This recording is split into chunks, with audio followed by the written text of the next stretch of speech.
শুরু করিতেছি মহান আল্লাহর নামে, যিনি পরম করুণাময় এবং অত্যন্ত দয়ালু। আপনারা যারা আমার ফ্রেন্ড ফলোয়ার আছেন, বিভিন্ন সময় বিভিন্নভাবে আমার উপর কষ্ট পেয়েছেন, তাদের উদ্দেশ্যে একজন সাবেক এমপি হিসাবে আমি দুটি কথা বলতে চাই। আমি আপনাদের এই সংস্কার, কোটা সংস্কার যে আন্দোলন, এই আন্দোলনে বা বৈষম্য বিরোধী ছাত্র আন্দোলন, এই আন্দোলনে কোটা সংস্কারের জন্য আমি সবসময় আপনাদের সাথে ছিলাম এবং এটাতে যারা আহত নিহত হয়েছেন তাদের পক্ষেও, এই বিচারের পক্ষেও আমি ছিলাম। কিন্তু আমার ব্যর্থতা হচ্ছে কি, আমি আপনাদেরকে বুঝাইতে পারি নাই। এটার জন্য আমি সম্পূর্ণ ব্যর্থ হয়েছি এবং আমি এই ব্যর্থ হওয়ার জন্য আমার যারা ফলোয়ার আছেন, যারা আমাকে নিয়ে প্রত্যাশা করেছেন, সবার কাছে আমি দুঃখ প্রকাশ করতেছি। আমি আপনাদেরকে আরেকটি কথা বলতে চাই। এখন যে কাঠামোগত সংস্কার আপনারা চাচ্ছেন, দেখেন এই সংস্কারের জন্য আমি বহু বছর আগে থেকেই কাজ করে যাচ্ছি। আপনারা দেখেন এই দুর্নীতির বিরুদ্ধে যুদ্ধ গত 15 বছরে আপনারা যে 2-3 জন মানুষ দুর্নীতির বিরুদ্ধে সোচ্চার ছিলেন, এর মধ্যে হয়তো আমাকে একজন আপনারা পাবেন।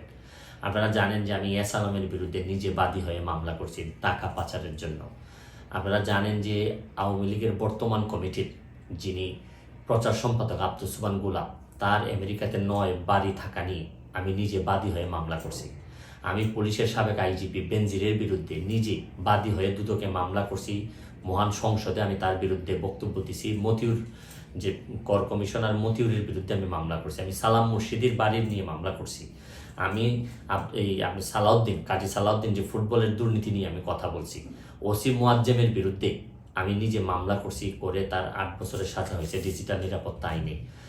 আপনারা জানেন যে জীবনে যত ঝুঁকি ছিল, আপনারা জানেন যে এই কোটা আন্দোলন শুরু হওয়ার 2 সপ্তাহ আগে আমি প্রেস কনফারেন্স করে বলতে বাধ্য হয়েছি, আমি জিডি করছি যে আমার জীবনের উপর হুমকি আছে এইসব দুর্নীতির বিরুদ্ধে প্রতিবাদ করতে গিয়ে।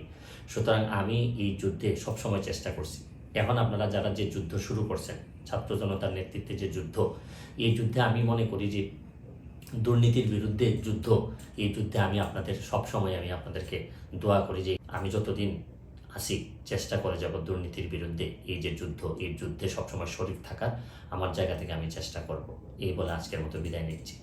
ভালো থাকুক আমার বাংলাদেশ, ভালো থাকুন সবাই। ধন্যবাদ।